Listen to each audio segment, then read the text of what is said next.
ce qui est dit, ce qui n'est pas dit est dit.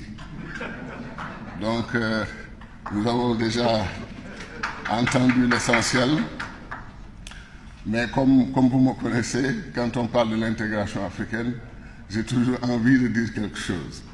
Et je vais aller très vite. Le grand philosophe Albert Camus disait que mal nommer les choses, c'est augmenter les malheurs du monde. Mal nommer les choses, c'est augmenter les malheurs du monde. Ça veut dire quoi? Ça veut dire que nous devons prendre notre courage à deux mains et nous poser la question de l'intégration africaine. Est-elle menée de façon correcte, de façon sincère? Est-ce que tous nos États jouent le jeu? Est-ce que tous nos mécanismes opèrent comme on le souhaitait? Pourquoi après, en 2023, on aura fait 60 ans d'intégration africaine? Le résultat, c'est 14, 16%, 20% d'échanges commerciaux entre les Africains. C'est inacceptable. Il y a quelque chose qui ne marche pas dans la mécanique, dans la machine. Il y a quelque chose qui ne fonctionne pas. Un grand Africain qui voulait l'unité de l'Afrique et l'intégration de nos pays, le professeur Cheikh Anta Diop, en 1975, disait que nos leaders, nos dirigeants, étaient encore une fois en train de s'engager dans la mauvaise voie, en ne comprenant pas que des États qui prétendent être indépendants et souverains, si ces États décident de travailler à l'intégration, leur premier défi, c'est de régler la question de l'union politique. Si nous étions politiquement unis au sein de la CEDEAO, l'intégration de la CEDEAO serait réglée depuis très très longtemps, depuis des décennies. Mais nous mettons en place des mécanismes à n'en plus finir, des machines d'une lourdeur extraordinaire, juste pour éviter la question de l'union politique. Et ce débat nous rattrape. On a tout essayé, le plan de Lagos, le traité d'Abuja, la vision et la mission de l'Union africaine. Après, on est parti sur le NEPAD. Ensuite, on est parti sur les plans émergents. Sénégal 2035, Côte d'Ivoire 2020, Gabon 2025, Guinée 2030, etc.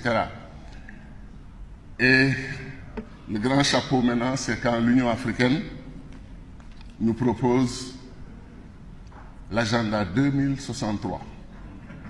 Est-ce que franchement vous pensez que les Africains peuvent attendre 2063 pour voir la résolution des problèmes du continent? Est-ce que la jeunesse africaine dont nous parlons ici peut attendre 2063 pour voir en réalité un paradis qu'on nous promet en 2063? Parce qu'en 2063, il n'y aura plus aucun Africain malheureux. Tous les Africains ont une voiture, ils ont de l'électricité, ils ont de l'eau, tous les problèmes du monde sont réglés. Comme disait un ami économiste, au lieu d'attendre de mourir pour aller au paradis, il faut juste venir en Afrique et être au paradis, parce qu'il y aura tout. Ce n'est pas bien. La vérité, c'est qu'il faut que nos dirigeants soient en phase avec les aspirations de nos populations. Nos populations sont prêtes, non seulement pour l'intégration, elles n'ont jamais accepté la désintégration de l'Afrique, la fracturation de l'Afrique en de petits États. Et petit État, ce n'est pas petit territoire. C'est juste, comme disait Cheikh Anta Diop, des États nains et des États non viables. Des États qui ne sont pas capables de garantir leur souveraineté alimentaire, leur souveraineté militaire, leur souveraineté économique, leur souveraineté en matière d'éducation, en matière de santé. Et la preuve a été donnée. Quand la pandémie est tombée sur l'Afrique, beaucoup se sont inquiétés. On a découvert des pays qui ont des millions d'habitants et qui avaient 15 lits de réanimation ou 20 lits de réanimation. Ce qui prouve qu'en plus de 50-60 ans d'indépendance, on n'a pas pu bâtir des systèmes de santé fiables dans chaque pays d'Afrique. Et ce n'est pas possible. Ce n'est pas possible qu'on le fasse dans chaque pays d'Afrique, qu'on bâtisse une armée souveraine capable de nous défendre contre le terrorisme et les attaques contre l'Afrique. Que chaque pays aille par lui-même ce que nous appelons, nous, une chevauchée solitaire et puisse régler ces problèmes. Il nous faut mutualiser, il nous faut aller ensemble. Il nous faut comprendre qu'il faut bâtir de grands blocs, de grands ensembles. Et nous perdons du temps à vouloir coûte que coûte, chacun dans son coin, bâtir un État fort. Ce n'est pas très crédible et l'histoire a montré que ça ne marche pas, comme disait l'autre. Ça ne marche pas, ça n'a pas marché et ça ne marchera jamais. Donc, le verdict de l'histoire est clair. Nous ne pouvons pas avoir un tiers des ressources naturelles du monde, être potentiellement le continent le plus riche du monde, avoir la ressource la plus essentielle dans la construction des pays, la ressource jeunesse, et continuer de marcher sur de l'or, du diamant, du pétrole, du gaz, du cobalt, du coltan, et dire au reste du monde, nous les pays pauvres. Nous les pays pauvres est un langage de défaite pour les Africains que nous devons récuser. Nous devons reconnaître que nous sommes les riches les plus pauvres du monde, les pauvres les plus riches du monde. Et ça pose la question du leadership, de moi, de tous mes collègues, de nos leaders. Comment faire pour les convaincre que Dieu a fait du parti pris pour l'Afrique? Il aime tellement ce continent qu'il nous a tout donné. Moi, parfois, je me demande si chaque jour, Dieu n'envoie pas des anges pour dire, écoute, on leur a encore pris beaucoup de choses à les remettre encore. Si chaque nuit, il ne vient pas remplir les puits, les mines, etc., etc. Tellement il aime ce continent. Donc, notre débat, c'est quoi?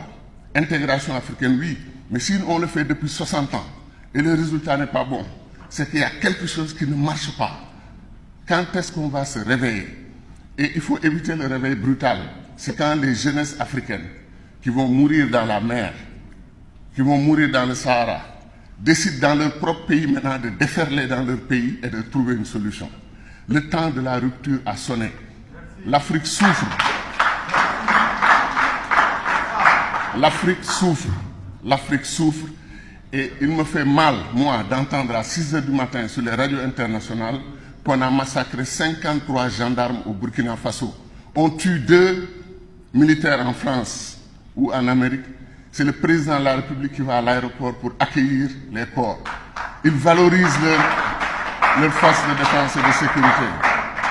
Ils valorisent leurs forces de défense et de sécurité. Pourquoi nous, Africains, quel que soit votre pays, Somalie, Éthiopie, Sénégal, Gambie, Guinée, si vous entendez que 53 gendarmes burkinabés ont été massacrés, et vous savez comment ils les tuent?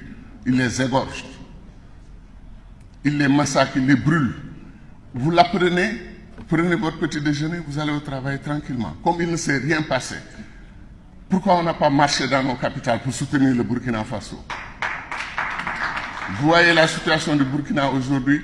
Pourquoi on ne lève pas une armée sous-régionale ouest-africaine, aller au Burkina dire aux soldats burkinabés, au peuple burkinabé, vous êtes nous, nous sommes vous, nous sommes là avec vous. Pourquoi on ne le fait pas?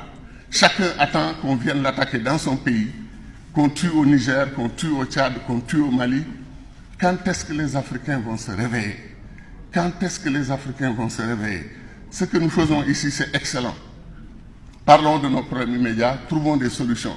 Mais tant qu'on n'a pas une vision stratégique de comment développer ce continent, tant qu'on continue d'aller en nord dispersé, tant qu'on continue ce que le président Abdoulaye Wade appelait la compétition ruineuse entre nous, on n'ira pas très loin. Pendant ce temps, la Chine, l'Inde, qui étaient aussi pauvres que nous, sont aujourd'hui candidats à la puissance mondiale. Pourquoi nous, Afrique? Comme disait Béchir Ben Ahmed, il dit le jour où on proclame les États-Unis d'Afrique, si c'est un lundi, le mardi, nous sommes le 4e pays du monde. Pourquoi nous ne voulons pas être le 4e pays du monde? Pourquoi nous attendons des classements 173e, 156e? Et c'est comme si nous comme si nous sommes heureux dans le malheur. Il est temps de rompre avec ça. Ce n'est pas un débat entre afro-pessimistes, afro-optimistes. C'est un débat entre des inconditionnels de l'Afrique qui sont prêts à faire de ce continent ce qu'il mérite d'être, une puissance mondiale. Merci beaucoup.